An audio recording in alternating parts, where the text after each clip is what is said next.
People like what they like. You go up to them and you ask them, "Hey, why do you like chocolate ice cream? Why do you like the Chicago Cubs?" And they look at you like you're crazy. I like it because I like it. Need not get any more complicated than that. Science fiction, though, is special. People who like science fiction usually love science fiction. And the reasons they love science fiction go deep.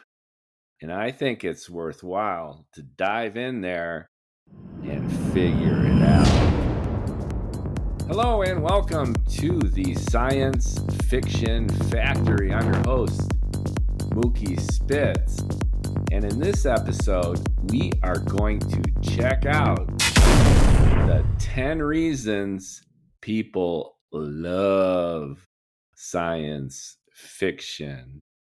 These 10 reasons I've put together after talking to science fiction raving fans, science fiction writers, people involved in the creation and production and distribution of science fiction. I've been a science fiction fan for as long as I can remember. I've got my own reasons. So, talking to these people triggered a lot of my own feelings about science fiction and why I love it so damn much. So, let's roll our sleeves up, take a look at my list. I've got 10. Let me know if it jibes with yours. I am sure I missed something. I'm sure I missed a lot. So I'm eager to hear from you. And if you got a lot to say, I'd love to have you as a guest. So if you're a science fiction writer, any kind of creator, if you're involved in science fiction in any form, let me know. Leave me a note at the bottom of the podcast. There's a little link. I'll get your message. I would love to talk to you. And even if you've just got an opinion, hit me up.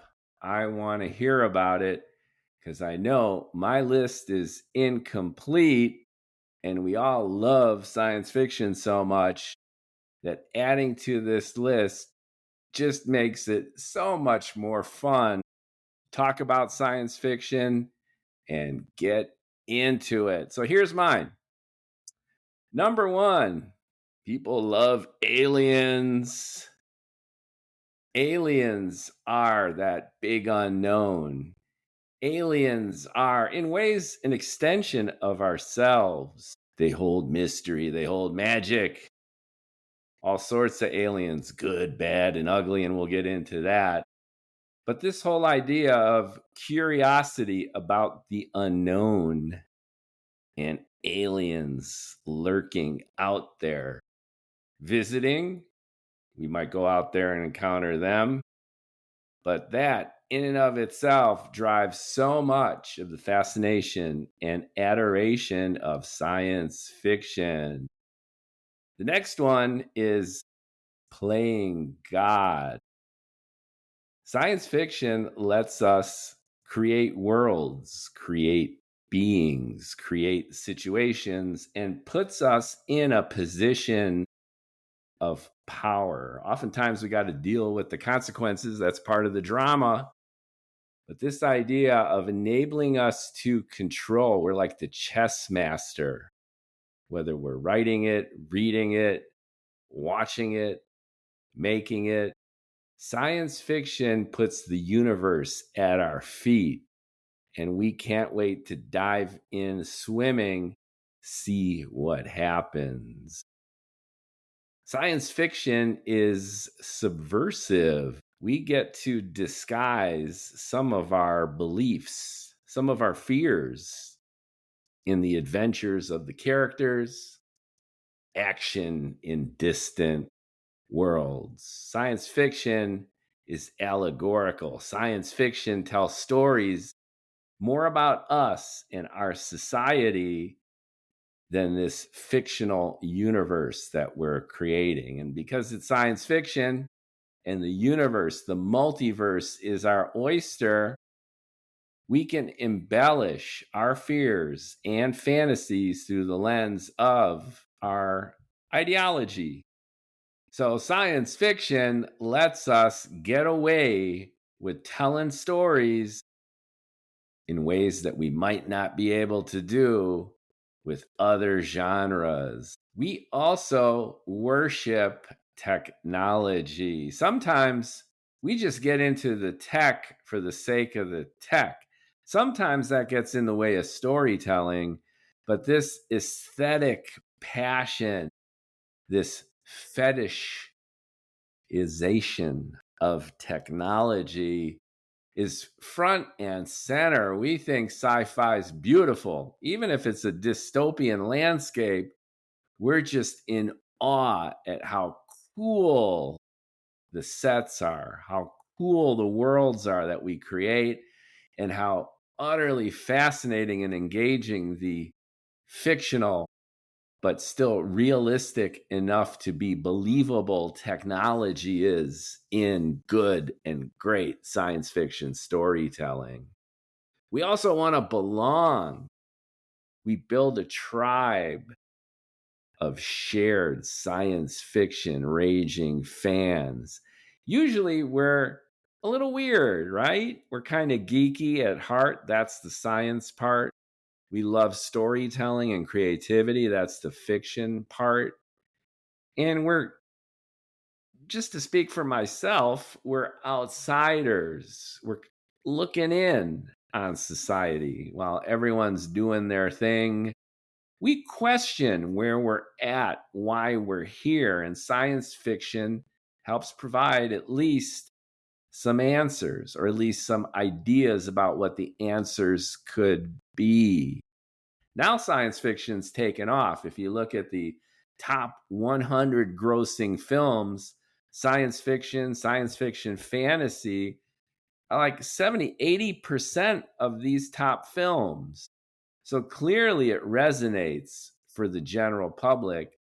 But when we're talking about core fans raging and raving, science fiction fans, we're our own tribe, and we share that sense of fascination, but also a little bit of alienation. And together, we feel like we get it, we can conquer it through the storytelling. We also love it when fans, just like us, become the creators of stuff that fans love. Think Favreau with The Mandalorian. The list goes on of people who are into science fiction, love it like we do, and have the talent and the magical opportunity to bring a new series, a new book to life. We love it. We're also fools for nostalgia. We want to buy back what we lost. Takes us back to our childhood. Do you remember the first science fiction whatever you encountered? Was it a book? Was it a magazine? Was it a graphic novel? Was it a movie? It's like your first love. You never forget it. And then, in a sense, whenever we get into our sci fi fascination, it takes us back to our childhood, takes us back to a time when we were filled with wonder and the world was suffused with mystery. And we love it for sci-fi's ability to just take us backward. And here's what's kind of cool, take us forward at the same time. Sci-fi also lets us let it loose. It's a catharsis engine.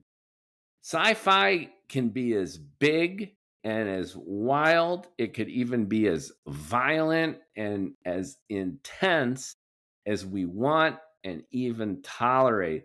Since the worlds are fictional, and since again, the universe is our oyster, we can go for it like no other media, right? No other genre. Horror can do it for us. It can get pretty wild and out of control, but we're more or less stuck with zombies and vampires on the earth. Sci-fi busts it wide open, and we can literally get away with whatever we want to get away with in whatever way our imaginations and our hearts desire. Prediction is another aspect of science fiction that fascinates us. By definition, science looks forward into possible futures. Now, some of those possible futures can be retroactive or retrospective. One of the oldest science fiction tropes is the grid goes down. It's Charlton Heston at the end of Planet of the Apes, seeing the remains of the Statue of Liberty. He's been on Earth the whole time. So this feeling of going forward and backward is prevalent, but we're always moving, right? We're always moving into the future, even if we're nostalgic for the past or fearful that we're going to relive our worst fears. And then lastly, we just like world building. This is an extension of the techno fetishism that most of us feel. We get fascinated by creating an entire world, an entire universe, one where we're in control, one where we could let it out, one that plays out our fears and desires, one that can tell stories about our own world in ways no other genre can. As you can tell, my list of 10 here overlaps with each other, and they criss and they cross. But this is the best I did so far talking to people. And again, I'm fascinated and interested in hearing your opinion. And if you'd like to jump on the podcast with me, we can slice and dice these. But I want to spend a few more minutes diving into each one and citing a few examples from my own reading and my own bookshelf and video shelf. Remember the olden days of the Betamax player, the VHS? I remember I went over to a friend's house in middle school. I'm giving away my tender youth. Middle school, I saw my first Betamax player and shelf full of movies. Up to that point, there was no such thing as on-demand entertainment. I had my broadcast TV channels. I had my TV guide so I could flip through and then choose which channel in real time I wanted to watch. She had movies on her shelf, and I could pick and choose. And I wanted to watch some science fiction. Anyway, let's dive into each one. The first one, as I mentioned, is our fascination with the deep unknown. And usually we're eager to find and interact with some aliens. Classics like Arthur C. Clarke's Childhood End. Did you read that? That's got to be on your bookshelf if you're a old school sci-fi fan. And they really haven't made a decent movie out of it yet. A bunch of these, they just haven't. And you know what? I'm kind of thankful of it. I just heard that they're making a movie of Neuromancer, William Gibson's cyberpunk masterpiece of the early 80s. And I'm like, oh man, I hope they don't screw it up. Part of me is like excited to see Case and Wintermute and all the zany characters coming to life on the screen. But I'm like, yeah, I hope they don't screw it up. Anyway, Arthur C. Clarke's Childhood End, where the aliens are good and they're here to be our Yoda in a big way and help us make the leap. And then you have the Russian writer Stanislaw Lem. Have you read any of his stuff?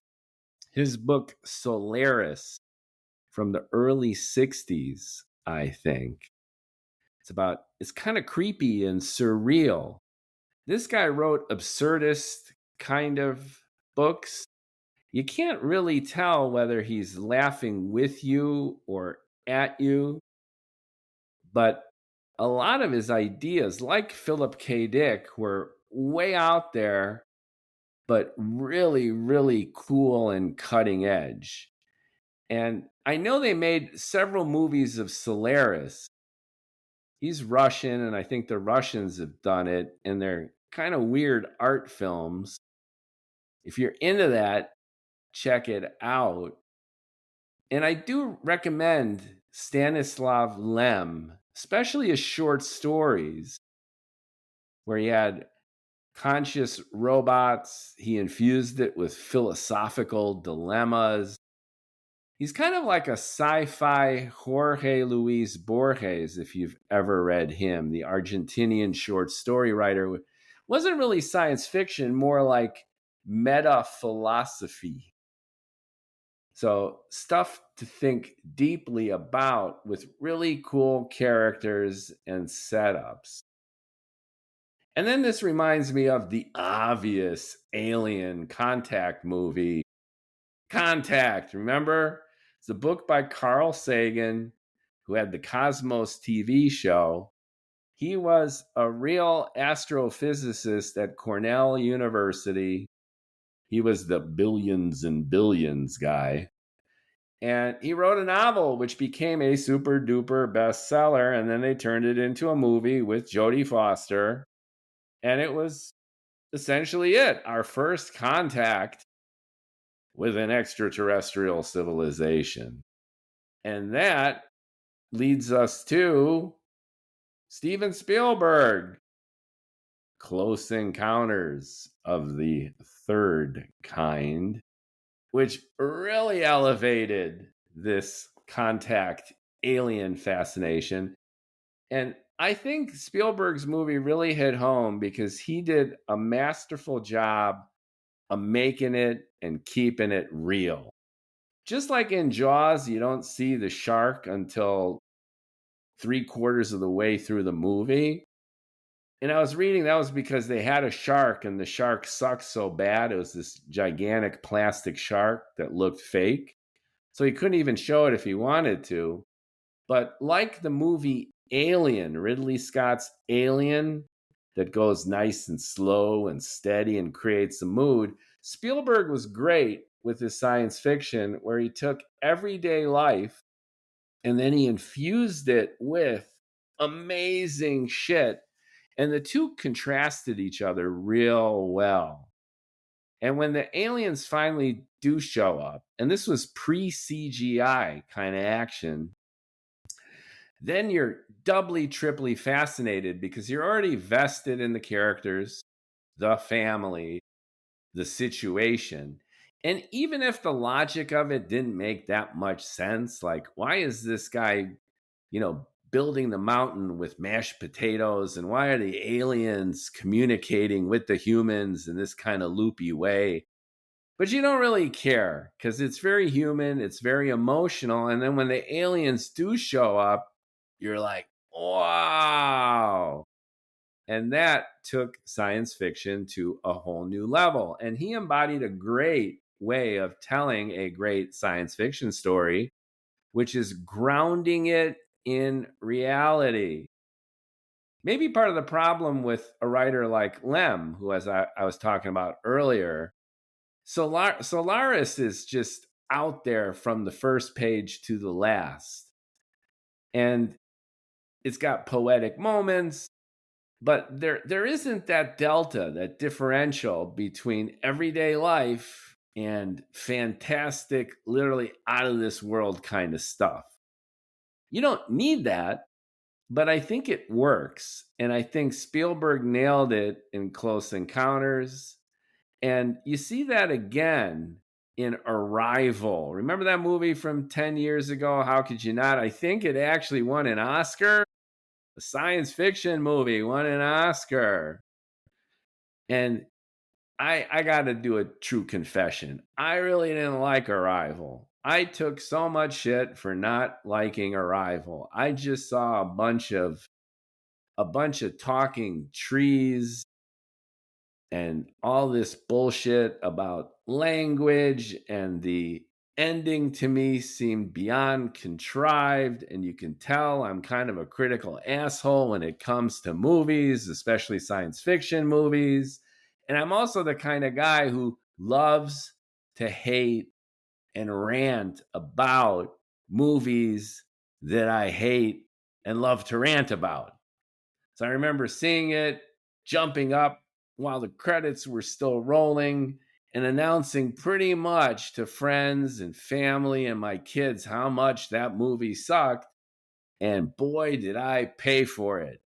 And I'm sure I'm going to pay for it now, because if you're listening, you probably love that movie and you think I'm a moron, but I'll take it. Leave me a note. Get on my podcast.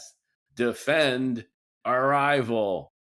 But anyway, it fits into this category of, why do we love science fiction?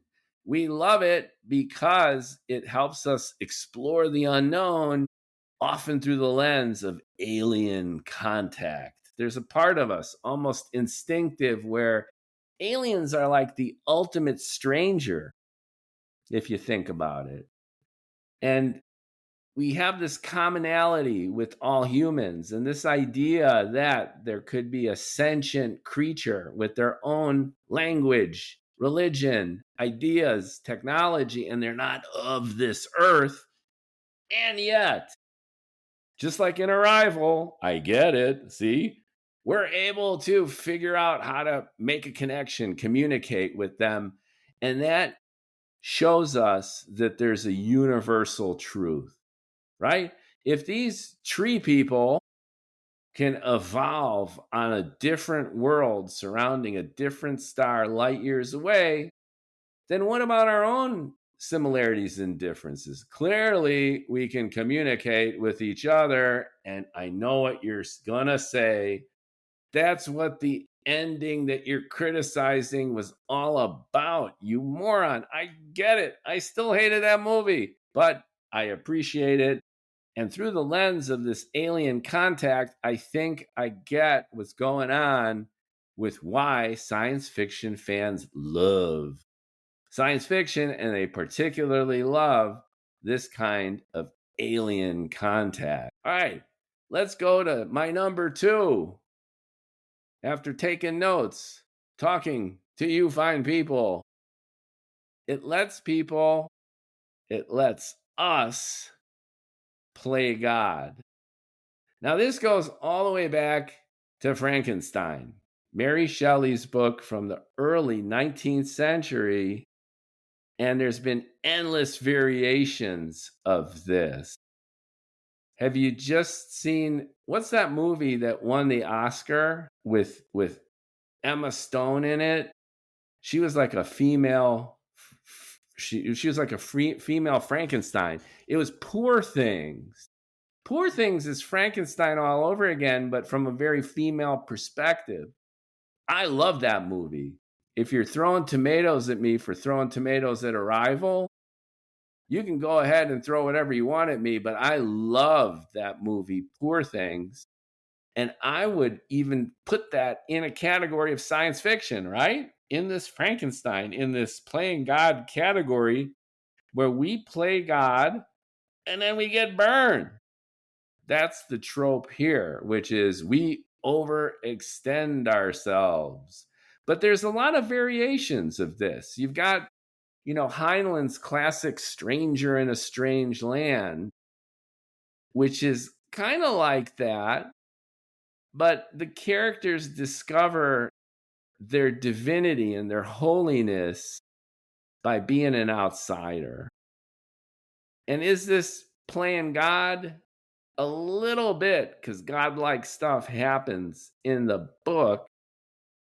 But Heinlein, as usual, is layering it on in all sorts of ways and making a commentary about what it's like to be in a tribe, what it's like to be an outsider, and how, in a sense, we're all outsiders when facing the divine, the transcendent, the universe itself. And then going back to monsters, Michael Crichton's Jurassic Park was a really smart way of blending evil capitalism. We see that all over science fiction with cloning, with genetic engineering. In the 90s, everyone was talking about gene splicing, and all sorts of promises were made that we're going to develop all these drugs and we're going to solve all human problems. And science fiction does a great job of saying, whoop, wait a second. There's a downside to everything here. With power comes responsibility, right? Wasn't that Peter Parker's uncle? Watch out. If you play with fire, you're going to get burned. And Crichton did a masterful job in the novel of making it seem realistic. He didn't blind us with BS. He integrated enough of the science to anchor it, make it seem as real as he could. He succeeded at that. And then we buy into the possibility that we could actually resurrect dinosaurs. And then what? Setting them loose. What's that song? You can't go against nature because going against nature is part of nature too. Love and Rockets.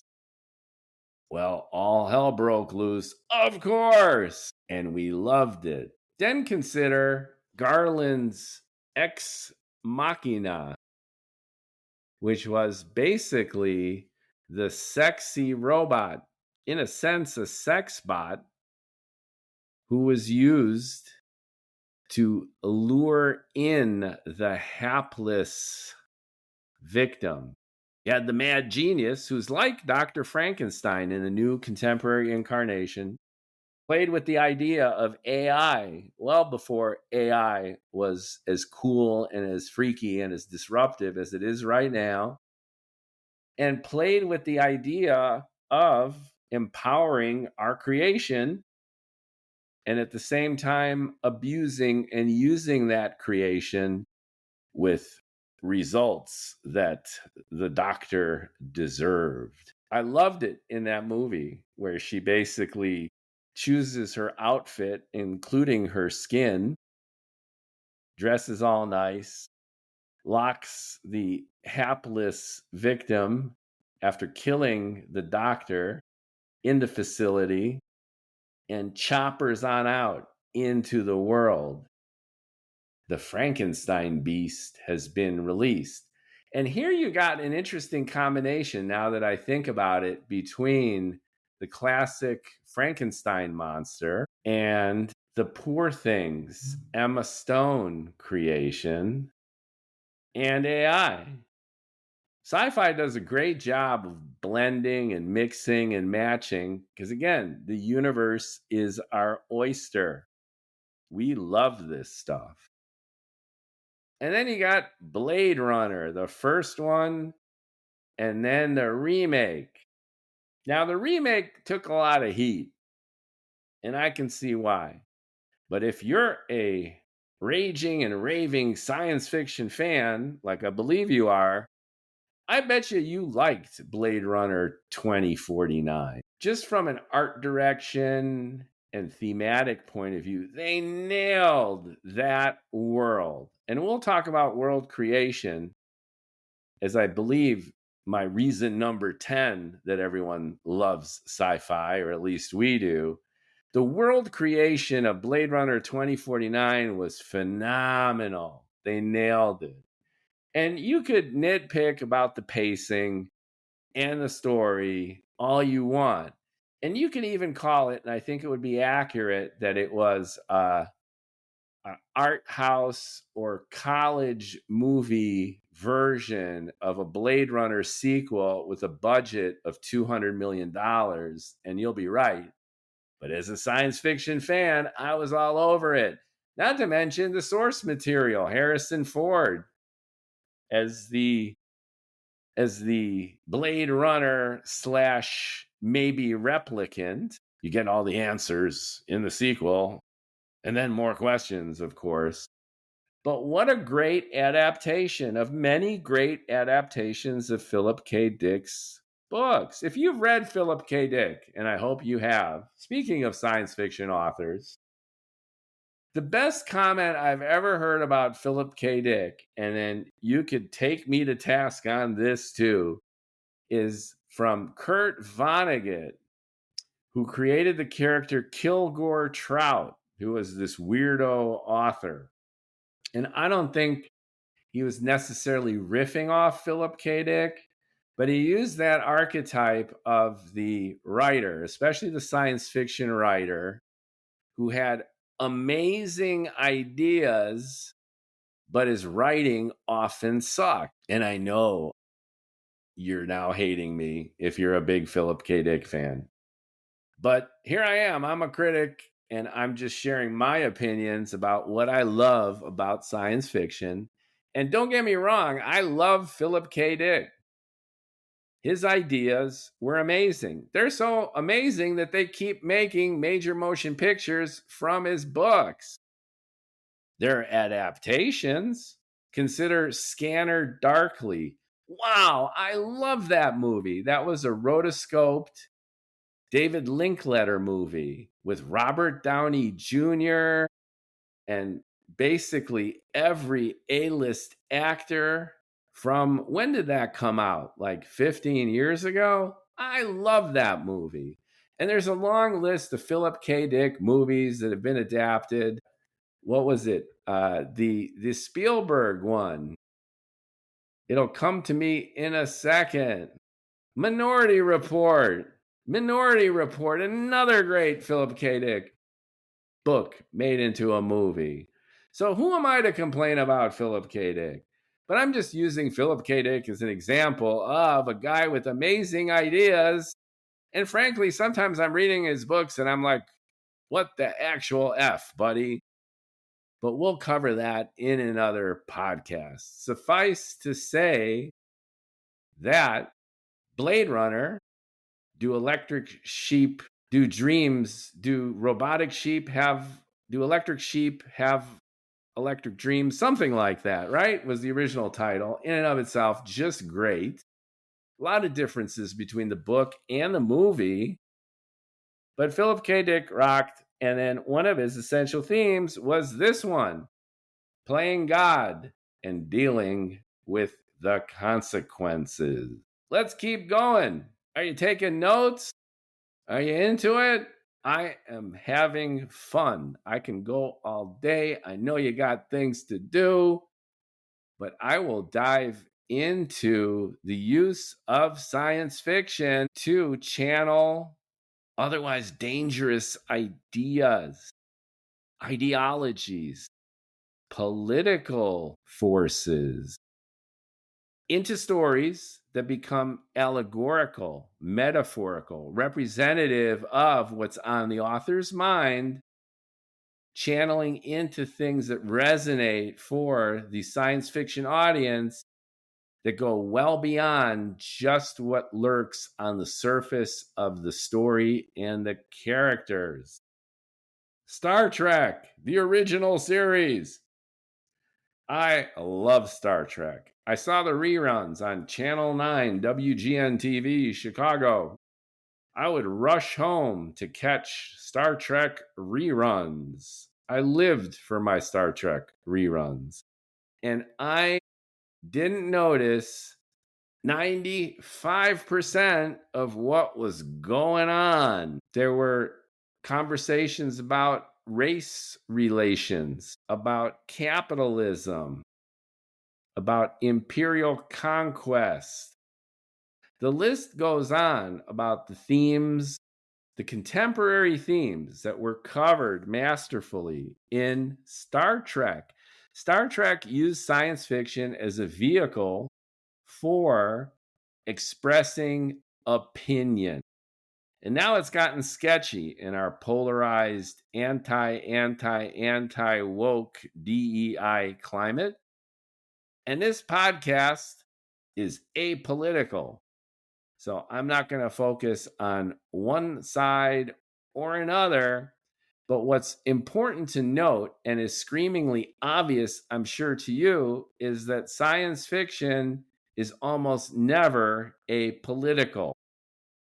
Usually you're going to get a perspective on one side or the other. Consider Star Trek on the one hand, and perhaps Ender's Game on the other.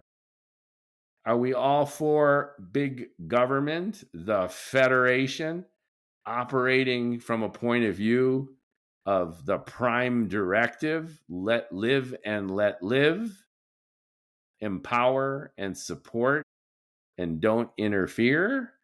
Or are we dealing with self-actualization, the power of the individual against the collective, always present in science fiction? So when you're into your science fiction, ask yourself, where does this author, or where do the creators of this book, this graphic novel, this movie, what are they getting at? What are the themes? And usually it's going to fall on one side of the political ideological spectrum or the other. And I think that's the beauty of science fiction. It's beautiful because anyone across any political or ideological perspective or persuasion can watch science fiction and not get triggered. That's the beauty of it. So in ways, dangerous ideas are hidden behind these exotic worlds and characters. But if you want to look close, if you want to dive in there and check it out, boom.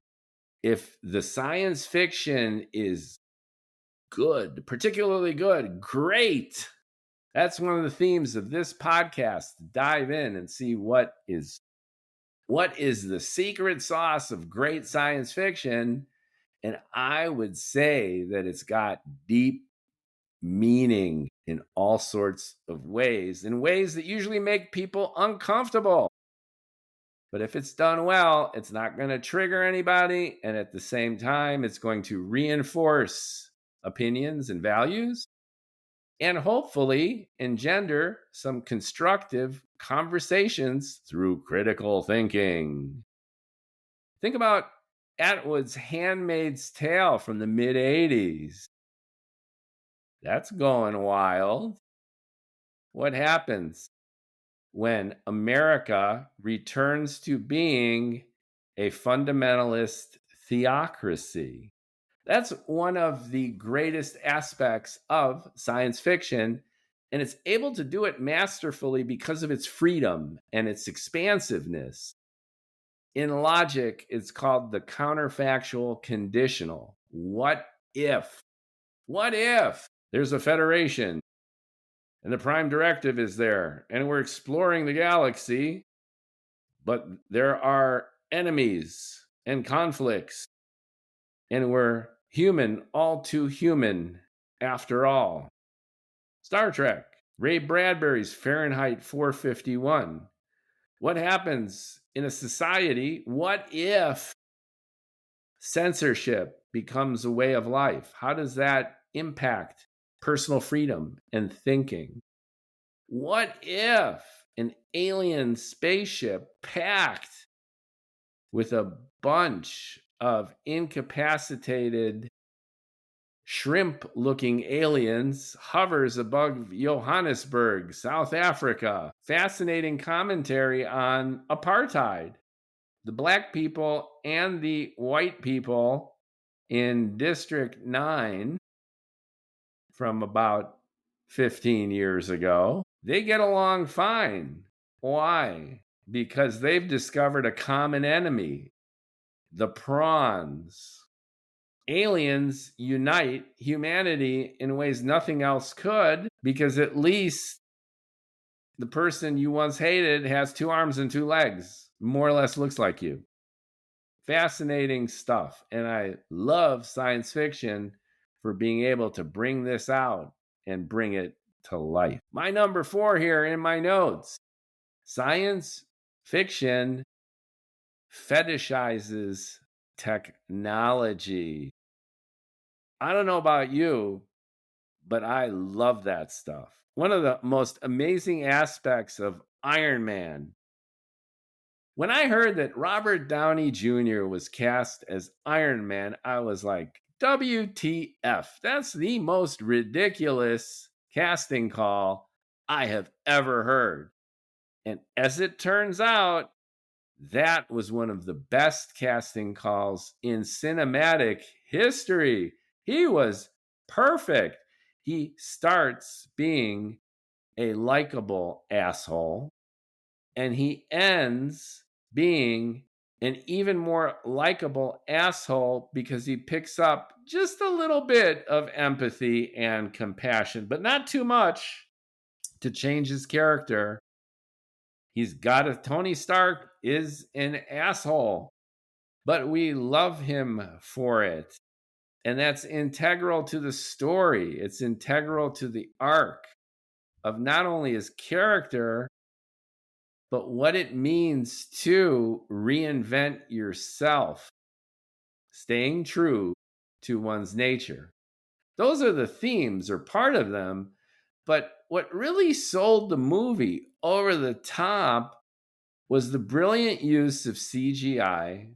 Favreau and Robert Downey collaborated masterfully. A lot of those scenes were improv, came right out of the moment.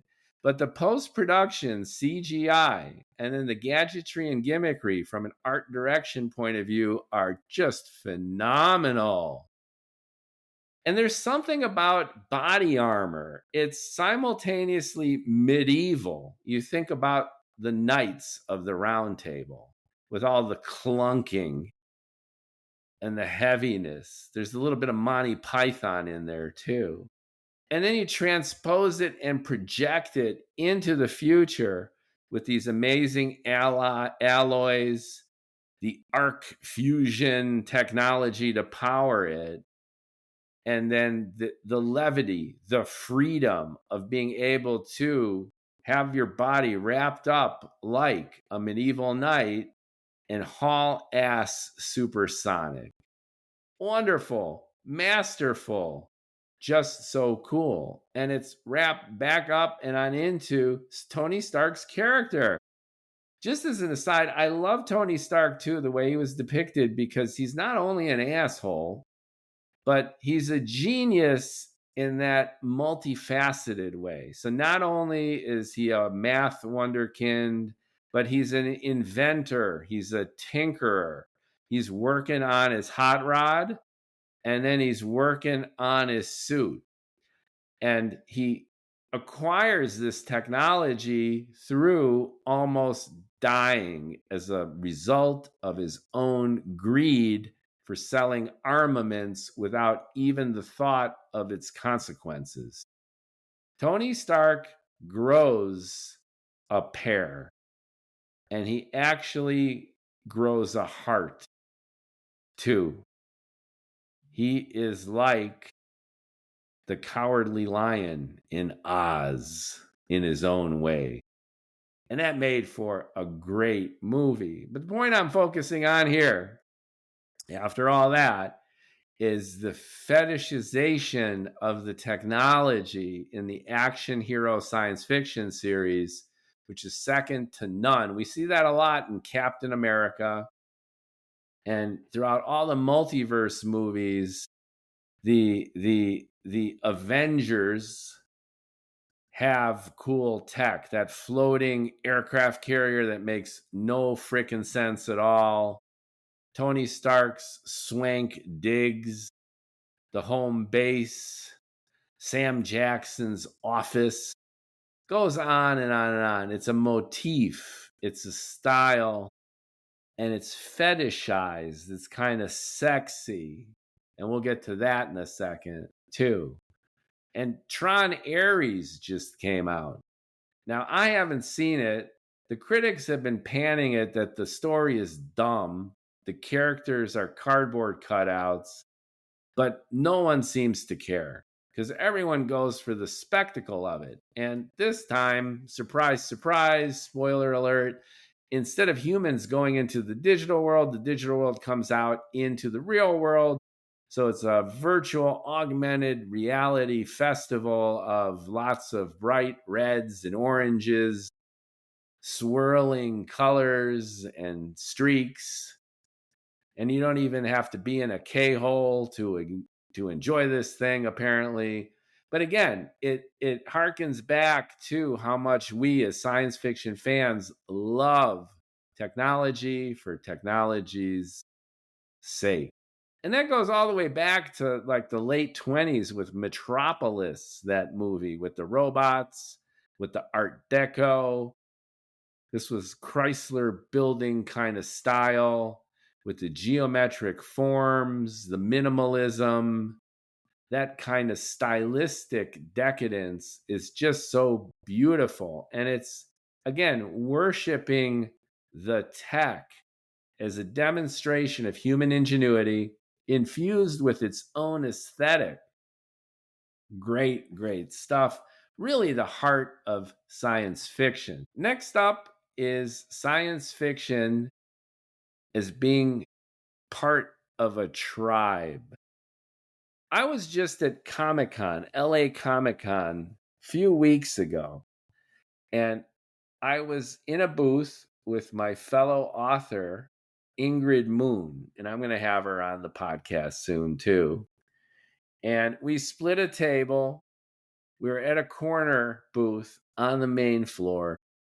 And I'd love to dedicate a whole podcast to the art of science fiction events. So I'm a science fiction author. I was barking my own books, as is Ingrid. And the one key takeaway that I just want to share here is the sense of camaraderie and community. No politics, no shadiness, a very diverse audience, young to old, male to female, black to white, and in between. And everyone was having a good time. It was like being at the airport on acid. 20-30% of the peeps were all dressed up, and the costumes ranged from Target outfits that you buy for $10 for Halloween all the way up to the Hollywood studio level stormtrooper. They were all out there and they were swarming all around by our booth. And everyone was friendly, even after they were over, everyone trying to sell them something. Not everyone was into science fiction. Even if they weren't, they would talk to us and we had commonality and it was beautiful. And that's a big part of science fiction. We're a weirdo community. We relate to each other's geekiness. And in all the things I've already talked about, everything from our techno fetishism to our desire to reach out and contact aliens, to our world building, to our own ideology, it all comes out when we're able to fist pump and enjoy ourselves. And this applies just as much to Worldcon, to the 501st Legion. There was a 501st guy came up. He showed me his one of his storage rooms in his house is literally packed with like 22 professional grade, Hollywood grade Star Wars outfits. Everything from the all red Imperial Guard, if you remember them, super cool, to the newfangled stormtroopers from the newer movies. Great, great stuff. He was into it. I was into him being into it. And everyone was into just being into science fiction, fantasy, this creative world that we all share together. And this goes all the way back just again, in a historical retrospective to the astounding science fiction of the 30s. This is the stuff that Spielberg and George Lucas and a lot of the filmmakers and a lot of the writers whom we came to know and love. This is a generational thing. That astounding science fiction magazine, I think, was where Isaac Asimov first got published.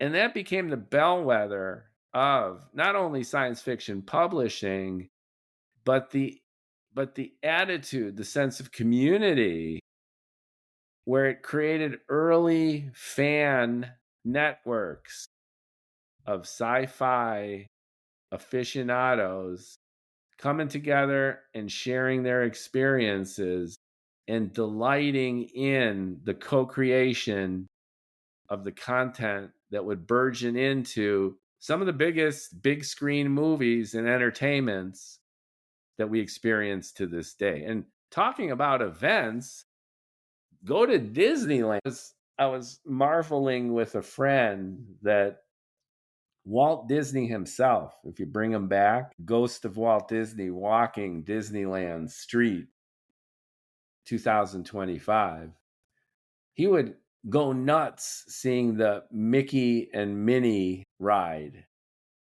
It's with Goofy, and it's interactive with projection, lighting, and CGI, with mannequins, with magnetic cars, state of the art technology. Mickey and Minnie's Runaway Railroad, that's the name of it. Pitch perfect Disney branding.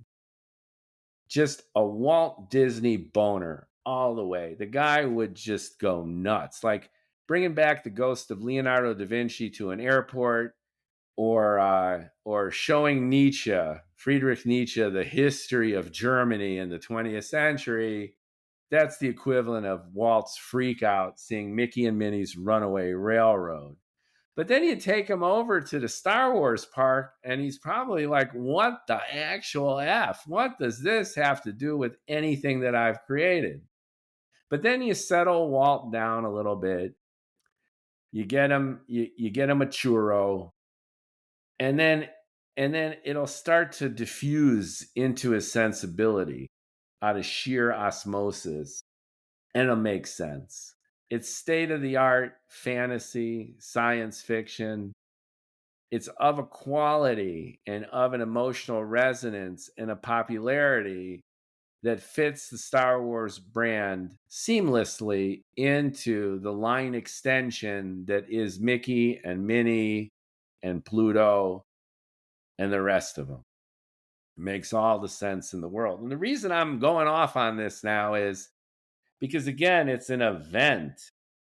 You go to Disneyland. It's a place where a tribe meets. And I love how there's this Venn diagram overlap of science fiction fans, fantasy fans, Mickey and Minnie Disney freaks. There's a whole culture. I'm here in Southern California, in Orange County. I moved from Manhattan last year, and there is an entire Disney cult, if you will, of Disney guys and gals and in-betweens, and they love Disney. They get their yearly pass, and they're going every week, every other week to Disneyland. It's a thing, folks.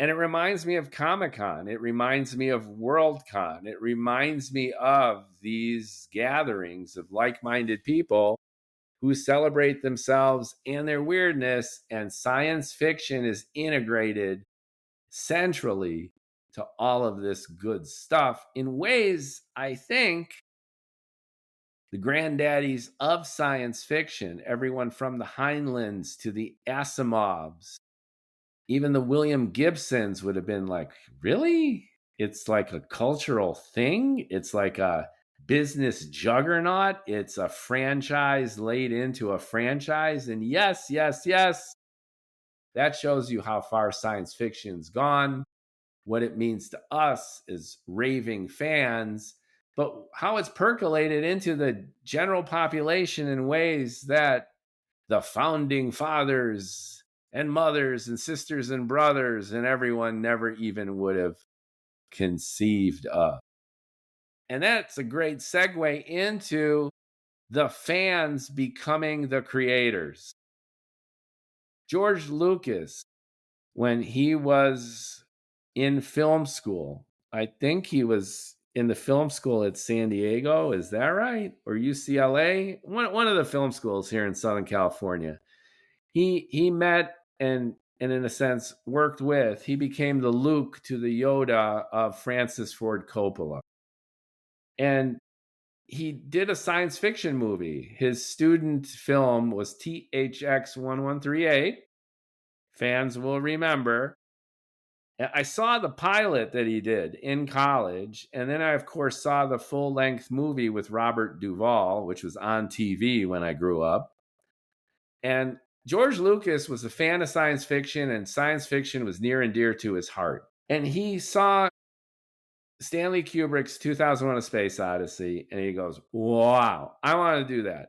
Only I want it to be more action oriented. I want laser battles and starship fights and good guys and bad guys. And I see what Kubrick did here. It's a slower pace.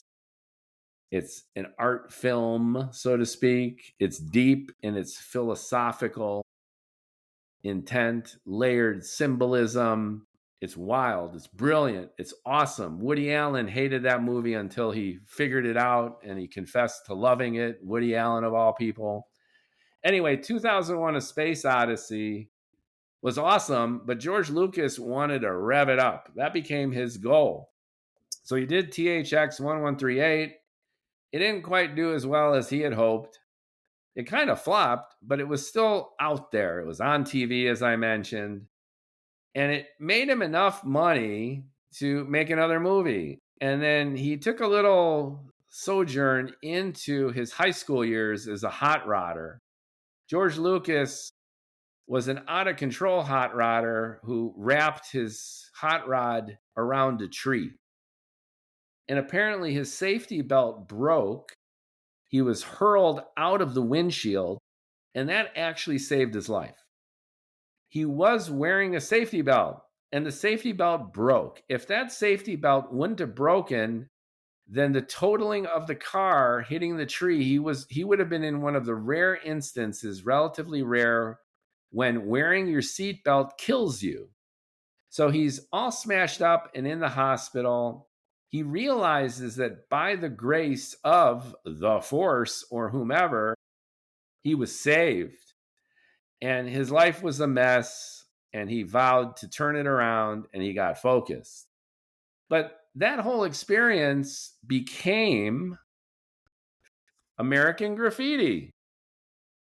And that was a hit. And it launched America's obsession with the 50s. Remember Fonzie and Happy Days? Grease? George Lucas didn't just start Star Wars, he activated our fetish for the 50s with American Graffiti. And then he took that money, and here's the point of this little sojourn. He took that money and he invested it in his dream movie, which became Star Wars.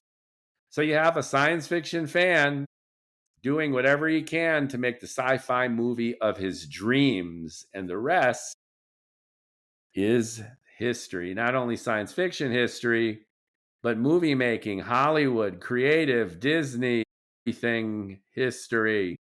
The biggest sci-fi movie ever in all these ways. And it's just because this guy who wrapped his car around a tree in high school was a sci-fi fan, just like you and me. Fast forward to Jon Favreau and Dave Filoni. They were Star Wars fans, and they got the privilege and blessing to launch The Mandalorian. Now, I loved the first season, and I think the second season was really good too. Baby Yoda. He's not even called Baby Yoda. Everyone was raging about Baby Yoda. My kid at the time, this was 6 years ago. He was 12 years old. He kept talking about Baby Yoda. I was like, what the hell is Baby Yoda? This was just rolling into the pandemic too. And I thought it rocked. I saw a few episodes of the third season. I think there's a fourth season. And again, my critical asshole tendency is coming out again. Ugh, come on, you guys wrecked it. But I digress. The Mandalorian rocked. And that was done by John Favreau, the same guy who brought us Iron Man. And they rocked it. They rocked it because they stayed true to the Star Wars universe. And it was an offshoot that had its own legs, fueled by Pascal, the actor, in a mask. I guess it was him the whole time. I mean, it could have been anybody. My bald head could have been in the Mandalorian outfit for all you would have known. I'm 6'2". I could be in better shape, but I could probably fit in there. You wouldn't even notice. But I think Pablo Pascal was in the outfit voicing the Mandalorian, even though they had to voice over it, right? I think he said the lines while they were shooting.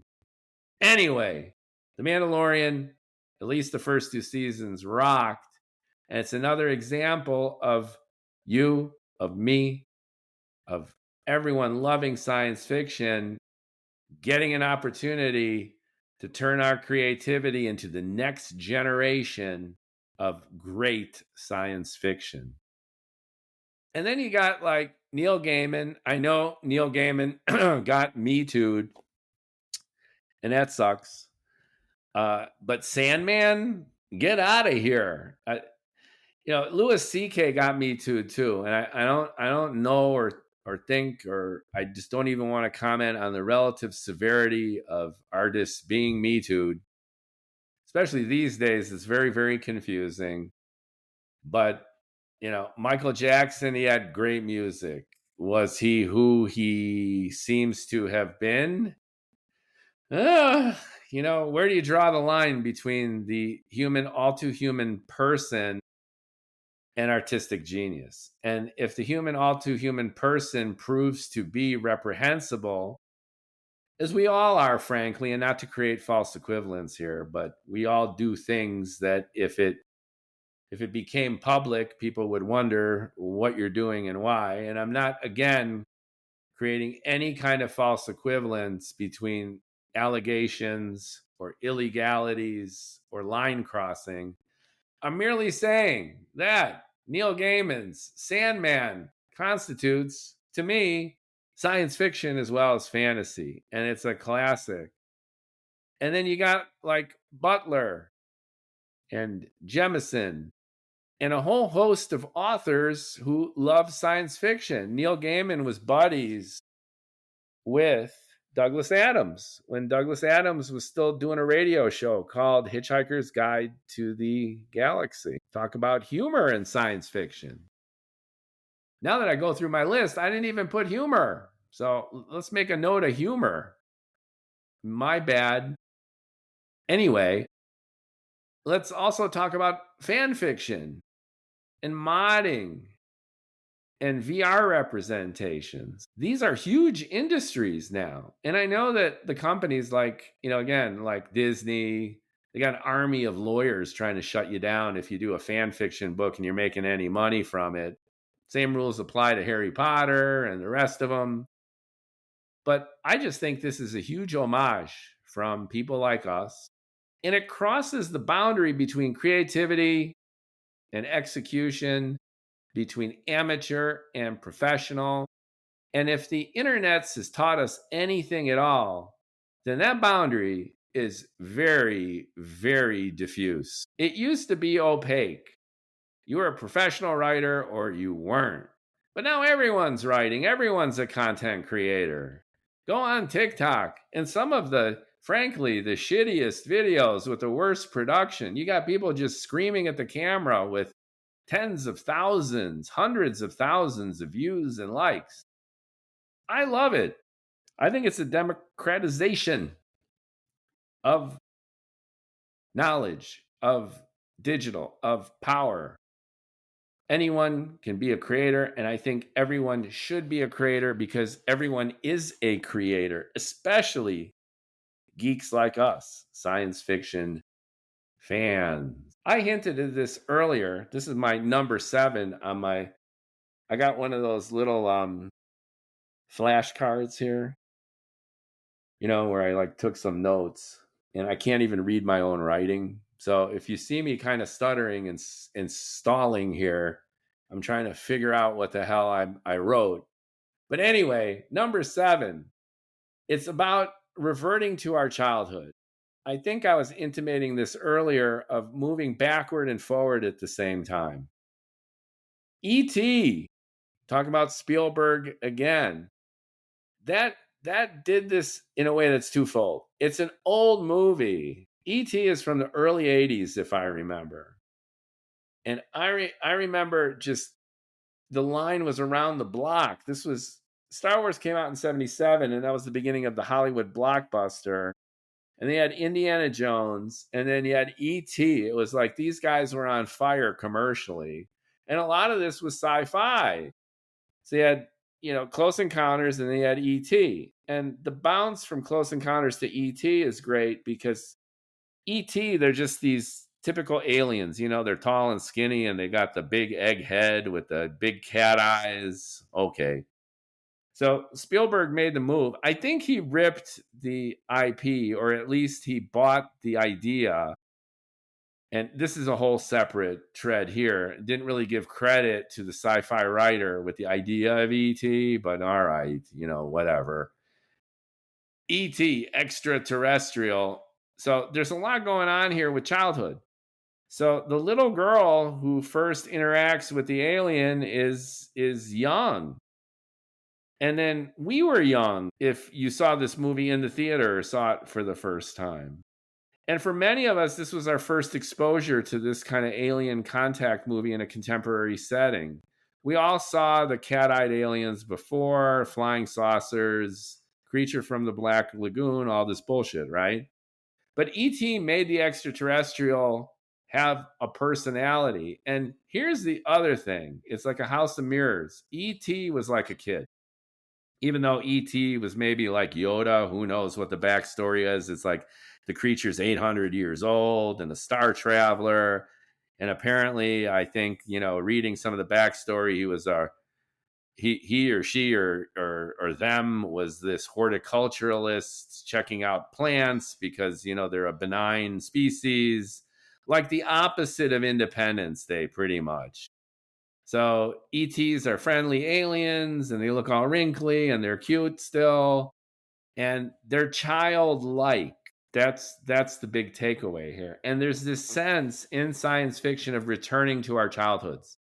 The childhoods when we first interacted with science fiction, the childhood that was full of creativity and wonder, where we looked at the world and we didn't really quite understand what's going on, but we wanted to know more, where each and every day we learn new things, where we didn't understand so much of the world. And in our lack of understanding, we asked questions, and we simultaneously were curious and terrified. That's the stuff of science fiction. That's the goods of great storytelling. And science fiction takes us back to our own childhood. And great science fiction does it where there's childhood and childishness baked in to the story in some kind of way. Now, I'm not saying that you can't have a great science fiction story without baby aliens in it or baby Yoda. I'm just illustrating that this principle of neoteny, if you will, this biological principle of retaining childhood and childlike characteristics for an extended period of time, it helped us humans get bigger brains in a sense. I mean, a human is useless until they're like, what, 10 years old? A kangaroo is born and it crawls out of their mom and creeps into the pouch to find the milk, and then they're on their own. Look at most animals in the animal kingdom have about 12 seconds of training from their mom. We humans have years and years where we're utterly helpless. That's very human. And it's in that period of time. Remember that Pink Floyd song, Childhood End? Badass song. I think it's on Obscured by Clouds. Great song. When childhood ends, it usually destroys our sense of wonder and creativity along with it. And that is tragic. And science fiction brings us back to our childhood. Science fiction reinvigorates our creativity and sense of wonder with the world. Science fiction reminds us what it's like to be human through the lens of rediscovering over and over again the amazing universe that we have evolved into. That's what this is all about. And that's what we love about science fiction. And you see that in Ready Player One. Remember that one? Again, Spielberg, he tapped into this. It's like, commercialized nostalgia. The video game craze, the role-playing stuff, virtual reality. It seems a little bit awkward now, but a lot has changed since then, but the sentiment is there, which is, what if all of life is a simulation? A lot of philosophers of science point in that direction. The discrepancy between how we perceive the world and how it actually is, regardless of whether it actually is literally a simulation, is like a simulation. The basement reality, if you will, what reality actually is, independent of our senses, is absolutely incomprehensible to us. Absolute space, absolute time. These things probably don't even exist. We have evolved into this reality, and for the sake of our own survival, we see things, we touch objects, we experience 3 dimensions, time, space. But I digress. Anyway, Stranger Things. Remember that show? Of course you do. That's science fiction, kind of fantasy. But again, it's all about the kids. It's no accident that a lot of fantasy and science fiction, Harry Potter, it's all about kids, because kids still appreciate a world of wonder. And as adults, we want to get back there because we want to rekindle that sense of wonder and excitement. Number 8, we get to let it all out. Whether it's our fear of machines in the Terminator, The Expanse. That was a pretty good series. Again, asshole critic Mookie, they lost it toward the end there. But the two guys, they write every other chapter. Did you know that? The writers of The Expanse are such a tight creative team that you go, hey, buddy, you write chapters 1, 3, and 5, and I'll write 2, 4, and 6. I'm not kidding. That's how they work. Isn't that awesome? I wish I had a partner like that. Anyway, they're totally joined at the hip. They wrote these huge books, and they got converted, every writer's dream, into a Amazon miniseries, and it's gotten rave reviews, and it deserves it. It's science realistic.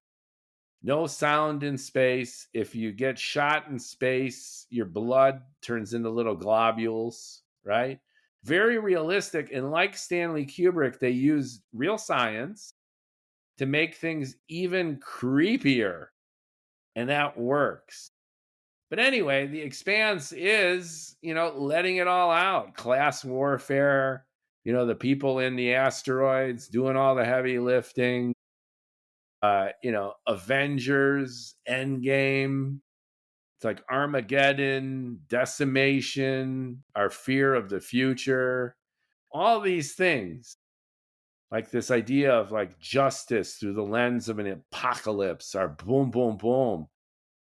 So, what other genre lets you do this? Think about it. I know we take most of the great things in life for granted, but aside from science fiction, who can really destroy a universe? What are the stakes? What are the biggest stakes that are possible in a non-science fiction story? You could steal the gold. You could start World War III. You could blow up the world, but what about blowing up the universe? What about conquering the multiverse, all of reality?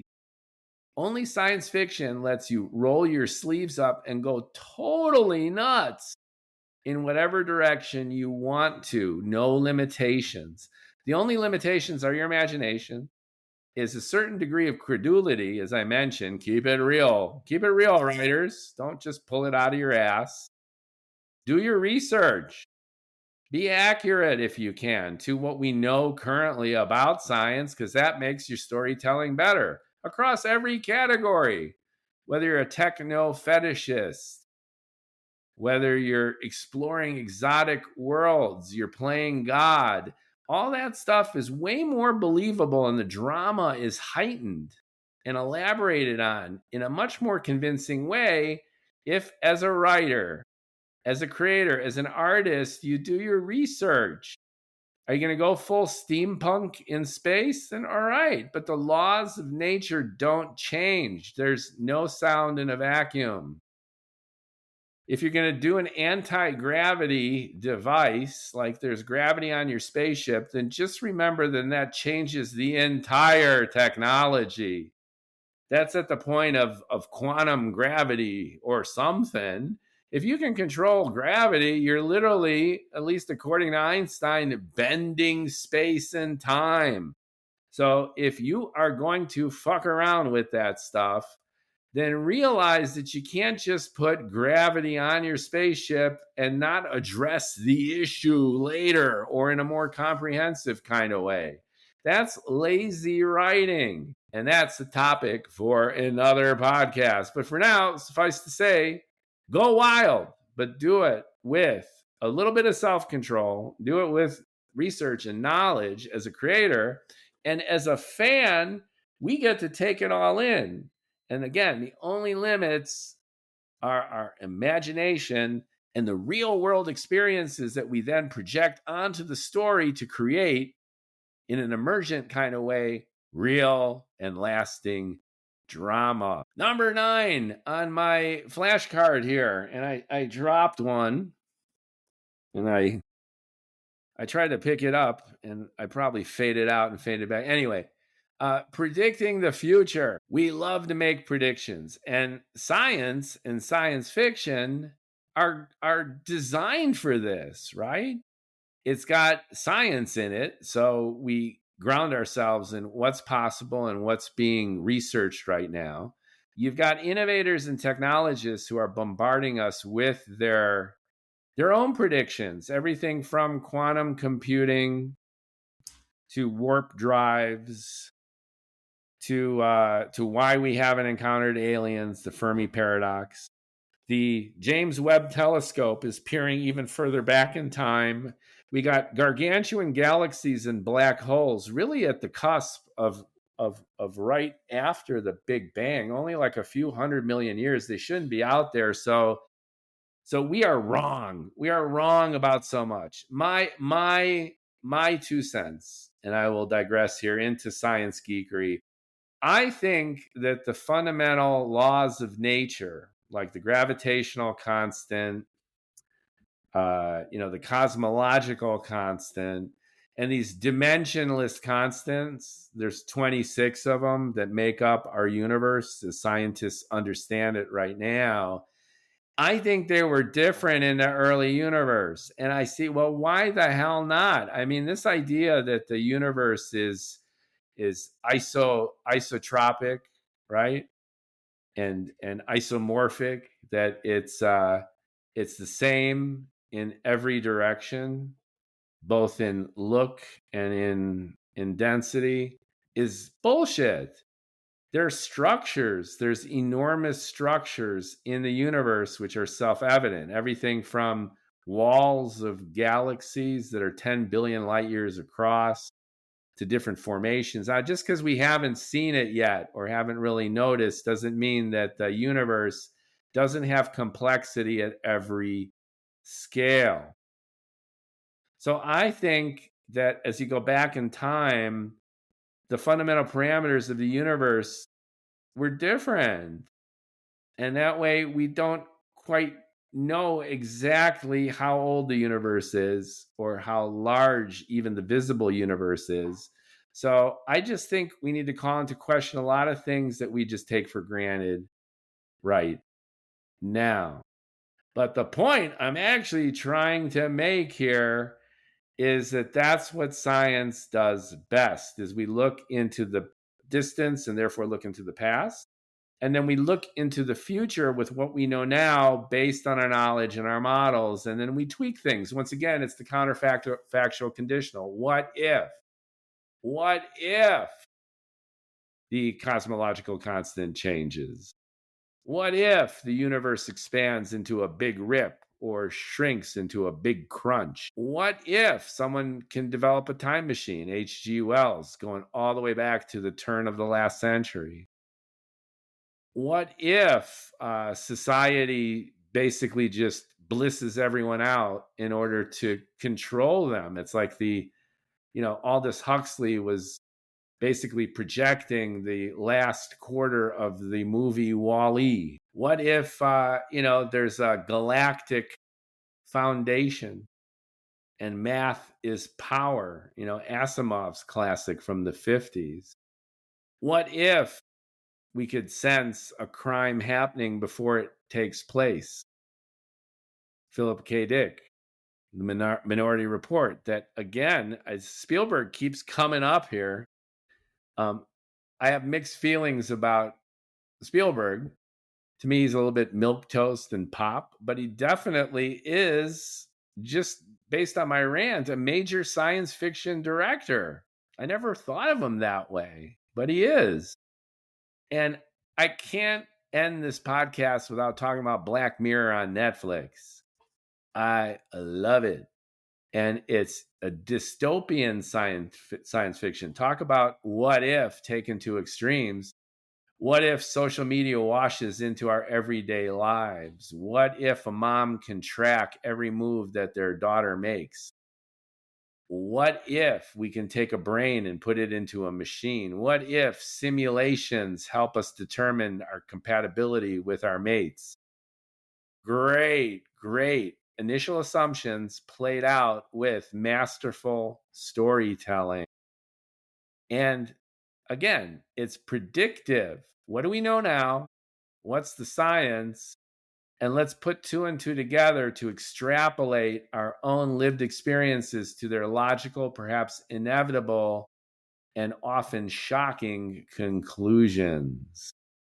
Badass. And finally, it's the world creation that I was talking about.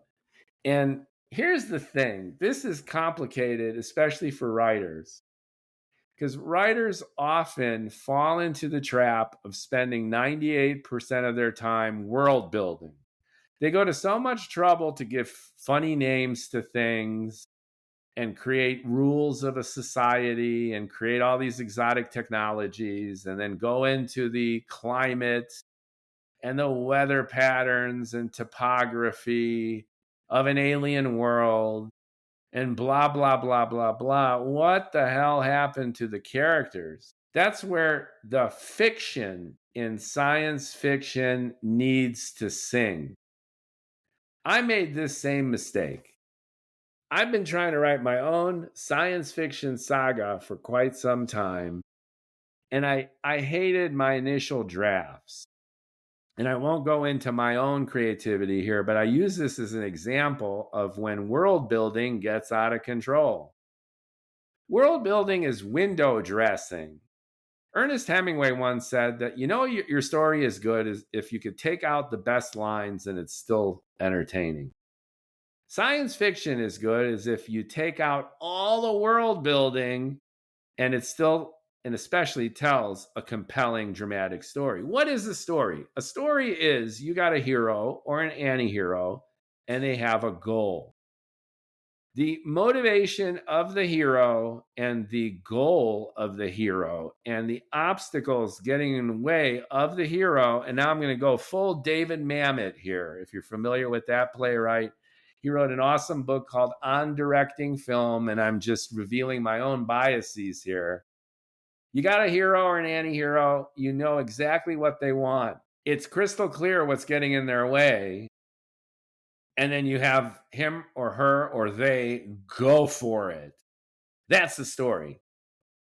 And it unfolds organically. They get from A to B And then between B to C, there's all sorts of problems. And in order to get from B to C, they need to do D, E, and F. And they do D, E, and F, and then they get back to C. And then in order to get to G, they got all sorts of more problems. And then you throw other characters into the mix, and they have a similar kind of setup. They've got their own goals, they've got their own obstacles. Many of their obstacles is the goals of the other characters. And then, like a game of chess, you just let it rip. Now, is it logical like a game of chess? No, because people tend to be emotional and irrational. But from the point of view of a plot and drama, it needs to unfold organically and it needs to be character centric. And I'll go into that with writers and creators soon. But I just wanted a level set because number 10 is, as science fiction fans, that all said, we love world building. We love it as creators to build worlds, and we love to be enmeshed in a world. So look at Ridley Scott's Alien. That goes all the way back to like 1980, I think. That's 45 years old, this movie. And it's awesome because it's steampunk and it's nasty and gnarly. And it moves kind of steady and slow. And it's almost like goth steampunk science fiction, but it's a world, baby. And the sequels, I thought Cameron's Aliens rocked it because it took a very introverted, moody setup and made it very extroverted and kinetic, but it honored the rules of the world. And then think about Dune, the first Dune, second Dune, much better. It was much better because the characters had goals and you knew what the actual F was going on. Here I go again. I read Dune, who hasn't? And I'm watching the first Dune. And within the first 20, 25 minutes, I have absolutely no freaking idea what's going on. Get out of here with this. It drives me nuts. And it's very common in science fiction because everyone's like, woo, look at this world. And, the mood is incredible and they're really building up. It's like, get out of here.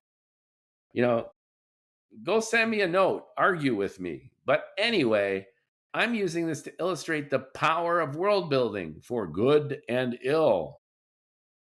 Consider The Fifth Element. Remember that movie with Bruce Willis? That's total sci-fi. That's like meta sci-fi satire. That movie should have sucked. Every aspect of The Fifth Element from the late 90s with Bruce Willis and Mila Jovovich and a host of zany characters should have been terrible, garbage. But kind of like this other movie, Big Trouble in Little China. You ever see that cult movie? Fifth Element is great. It just accidentally turned into an awesome movie. I can't explain it, don't know how. But one of the reasons might be that its world is very, very clear and consistent. And then consider The Matrix. Talk about sequels jumping the shark. The first Matrix was great with the green tone. And if you're into the Wachowski brothers, now sisters, they had an earlier movie called Bound. And it was a lesbian love affair movie with a gangster in it. And it was Joey Pants, the bad guy from Matrix. He's the gangster. And Jennifer Tilly is the voluptuous wife. And I forget who the more athletic, more air quote butch woman was.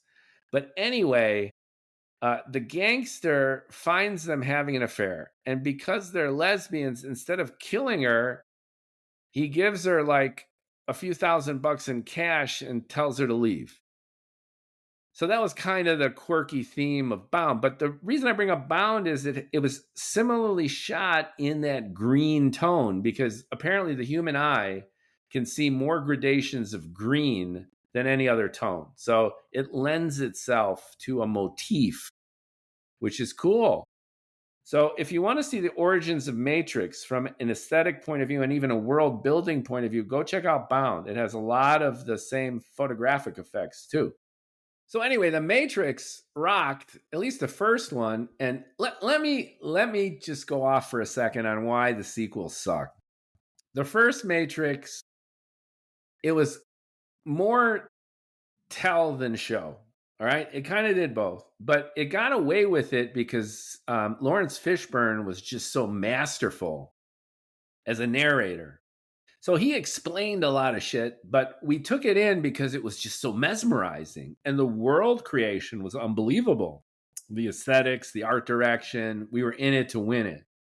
And the first Matrix ends literally with Neo, okay, the future John Wick, calling the mainframe computer on a payphone and telling him that he is going to assemble human forces in the real world and kick his ass.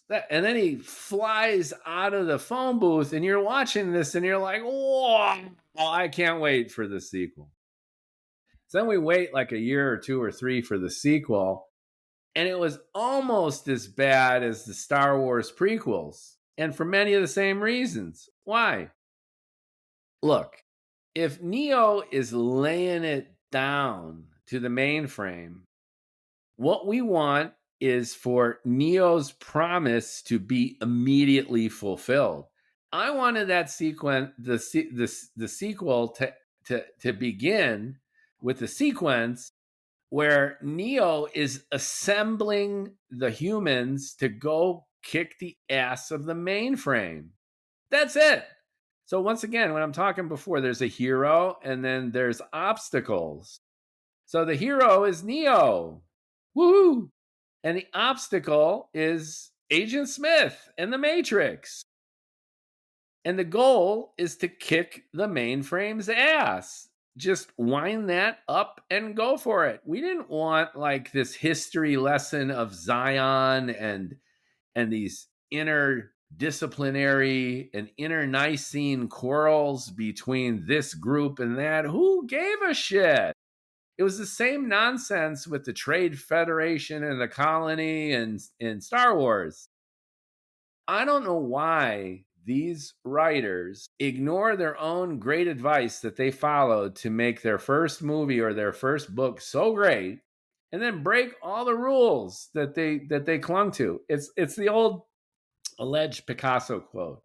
Like, learn the rules like a pro so you can break them like an artist. I get it. You're like world famous. You're a zillionaire after scraping for chump change and like maxing out your credit cards to make your movie. Everyone loves you and thinks you're a genius. So then what do? You go back to your new penthouse apartment and write 50 pages of backstory? What the hell is wrong with you? Anyway, I digress. World building. Be very careful about it. Be careful about it as a creator and be leery of it as a watcher, as a fan. We know better. And I began this whole podcast series in the little trailer by saying that science fiction is like pizza. There's no such thing as bad science fiction to a science fiction maniac, and that's true. But the whole point of this podcast series is to figure out what the secret sauce is. What makes science fiction great? What differentiates just everyday pizza science fiction from a party in your face science fiction? There is a difference between good pizza, because there's no such thing as bad pizza, and great pizza. And the same rules apply for science fiction. And that, my friends, is the goal of this podcast series.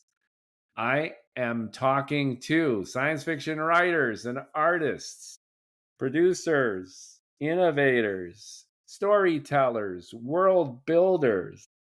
And I want to get at the heart and soul of what makes great science fiction. And I want to do it for you and with you. So please send me a note.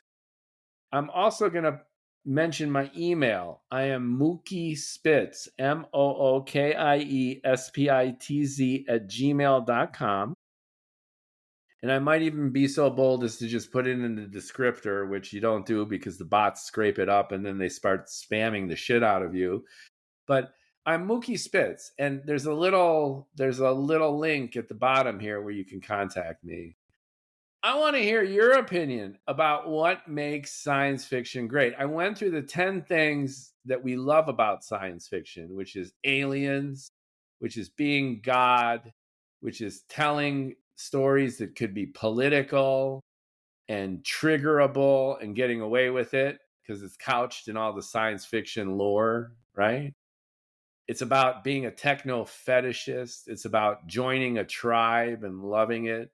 It's about the fans becoming creators. It's about going back into our childhood and feeling nostalgia. It's about letting it loose in ways that no other genre will let us loose. It's about being able to make predictions. And it's also about world building to a degree that's unimaginable in any other genre. And I want to add an 11th that I forgot. It's not even on one of these flashcards that I've now dropped onto the floor. It's humor, science fiction humor. I want to give a big hat tip to one of my favorites, Douglas Adams. And again, the critical asshole in me is so long and thanks for all the fish sucked. And Dirk Bentley, his Private Eye series was I don't know what happened to the poor man, but the original Hitchhiker's Guide to the Galaxy, the restaurant at the end of the universe, and more or less Life, the Universe, and Everything are genius. And they're genius because they use all of the things I just mentioned here and twist it with so much cynicism and old school British irony and humor that he pretty much redefined how we do science fiction.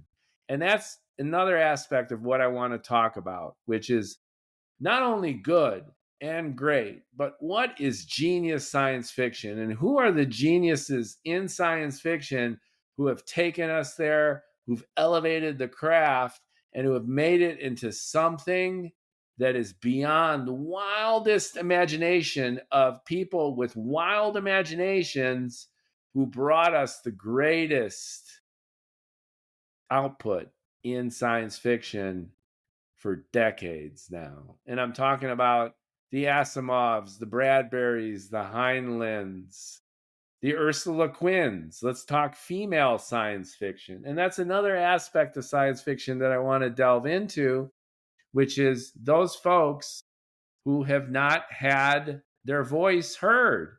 Science fiction enables everyone to not only speak, but to create their own worlds and their own characters in their own likeness and the likeness of their greatest fears and hopes. And that's yet another reason I love science fiction. So, welcome aboard to the Science Fiction Factory. I am your host, Mookie Spitz. I'll be talking to some great peeps. I can't wait to hear back from you. If you want to be a guest, let me know. There's an awful lot to talk about, and I'm just scratching the surface here. And I welcome any and all feedback. Let's go for it. Let's co-create our science fiction factory to crank out not good, not great, but genius science fiction for ourselves and for the generations to come who right now exist only in our imagination, but will soon be writing some amazing science fiction.